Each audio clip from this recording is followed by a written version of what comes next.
नमस्कार दोस्तों, हम आपके सामने जो लेख आज साझा करने जा रहे हैं उसका शीर्षक है छोटी नदियों को जिंदा रखने की मुहिम। इस लेख में बताई हुई बातें आपको उत्तर प्रदेश पीसीएस के प्रारंभिक परीक्षा और मुख्य परीक्षा दोनों में काम आने वाली हैं।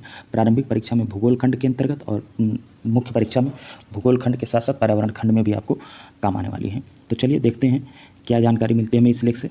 इस लेख में बताते हैं लेखक कि छोटी नदियों के संगम से बनी गंगा 2550 किलोमीटर, ब्रह्मपुत्र और सिंधु भारत में क्रमशः 916 और 114 किलोमीटर लंबी हैं।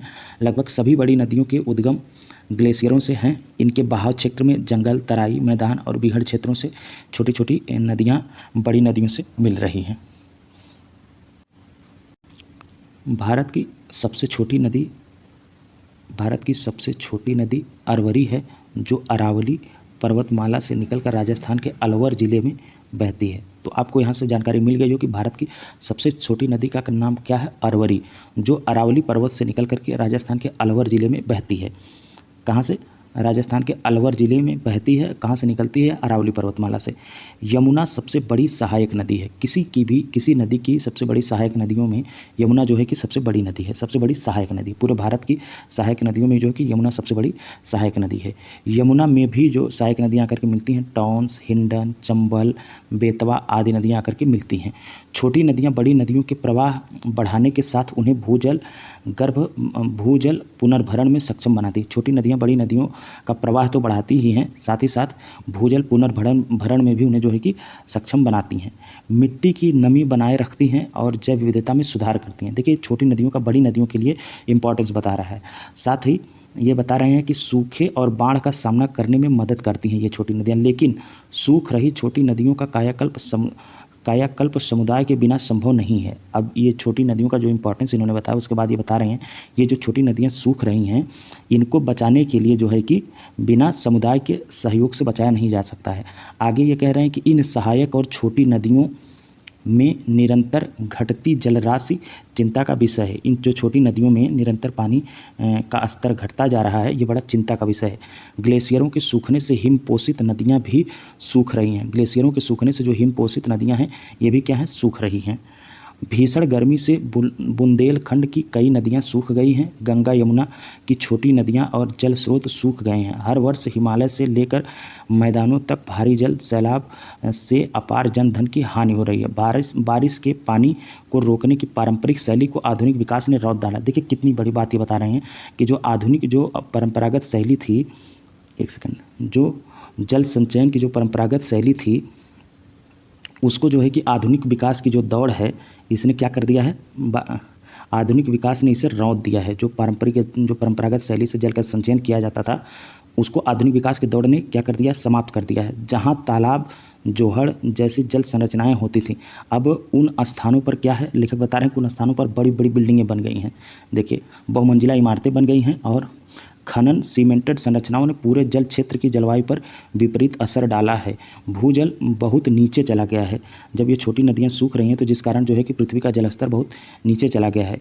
इन चुनौतियों के बावजूद आज भी भारत के गांव में लोग अपनी पारंपरिक प्रबंधन से जल को व्यवस्थित कर रहे हैं। जो ग्रामीण क्षेत्रों में आज भी लोग जो है कि पारंपरिक तरीके से जल का संरक्षण कर रहे हैं और जिससे विवेकपूर्ण जल उपयोग को क्या कर रही हैं, बढ़ावा दे रहे हैं।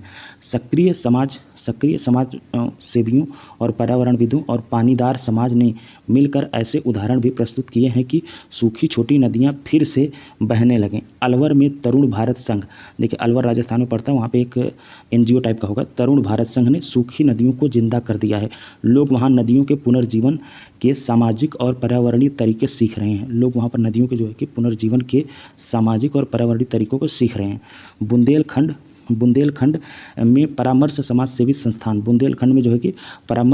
संस्थान ने छोटी नदियों के पुनर्जीवन के लिए जोरदार अभियान चला रखा है। छोटी नदियों के पुनर्जीवन के लिए जोरदार अभियान चला रखा है। उन्होंने अब तक विलुप्त होती कनेरा, बारगी, खूडर, घुरारी नदी के पुनर्जीवन के लिए स्थानीय राज समाज के साथ मिलकर महत्वपूर्ण प्रयास किए हैं। देखिए, वहाँ के कुछ स्थानीय नदियाँ होंगी जो छोटी छोटी, उनका जिक्र कर रहे हैं कि उन्हें जो है कि बचाने के लिए किस तरह के प्रयास किए जा रहे हैं। मध्य प्रदेश के खजुराहो में हाल ही में जन जोड़ो अभियान और परमार्थ समाज सेवी संस्थान द्वारा आयोजित एक संवाद में 15 राज्यों से 50 नदी प्रतिनिधियों ने निर्णय लिया। 15 राज्यों से 50 नदी प्रतिनिधियों ने निर्णय लिया कि 51 नदियों के पुनर्जीवन हेतु यात्रा का आयोजन होगा। जल पुरुष, देखिए ये पूछा जाता है कि भारत में जल पुरुष के नाम से किसे जाना जाता है, तो जल पुरुष के नाम से राजेंद्र सिंह की अगुवाई में देश भर से आए जल विशेषज्ञों ने मांग की है कि केंद्र सरकार नदियों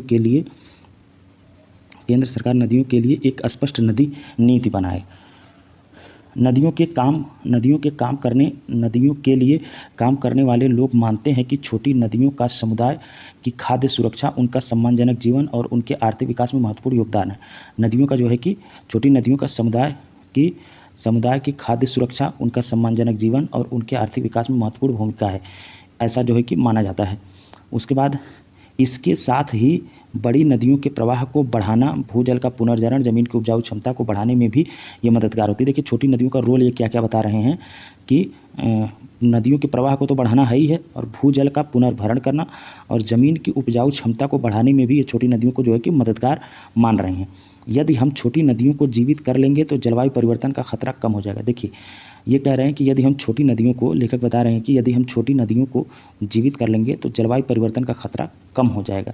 इस अभियान के राष्ट्रीय संयोजक डॉक्टर संजय सिंह, मतलब छोटी नदियों को बचाने का जो एक मुहिम चल रहा है, इसके जो राष्ट्रीय संयोजक हैं डॉक्टर संजय सिंह ने कहा है कि नदियों को पुनर्जीवित करने के लिए निकाली जाने वाली यात्राओं के पहले यह जरूरी है कि संबंधित नदी के बारे में सारे आंकड़े एकत्रित करने के बाद समुदाय के साथ मिलकर संवाद किया जाएगा। अब देखिए प्रोफेसर विभूति राय कहते हैं कि यदि पारंपरिक जल सुरक्षा के उपायों पर ध्यान नहीं दिया गया तो मानव जीवन पर संकट बढ़ जाएगा। मतलब छोटी नदियों के लिए अगर उचित व्यवस्था नहीं बनाई गई कि उनमें जल बना रहे और वो बड़ी नदियों के लिए अपना योगदान दे सकें, तो अगर ऐसा नहीं हुआ तो मानव जीवन के लिए ये संकट बढ़ जाएगा। अगले 20 वर्षों में नदियाँ क्या होंगी? सूख जाएंगी। ये बता रहे हैं कि अगले 20 वर्षों में जो बड़ी बड़ी नदियाँ हैं वो भी जो है सूख जाएंगे। अर्थात आखिरकार बड़ी बड़ी नदियों में पानी इन्हीं छोटी नदियों के थ्रू ही तो आता है। आगे बता रहे हैं कि यदि छोटी नदियों को पुनर्जीवित करना है तो हर क्षेत्र की जलवायु के अनुसार अलग अलग प्लान होना चाहिए।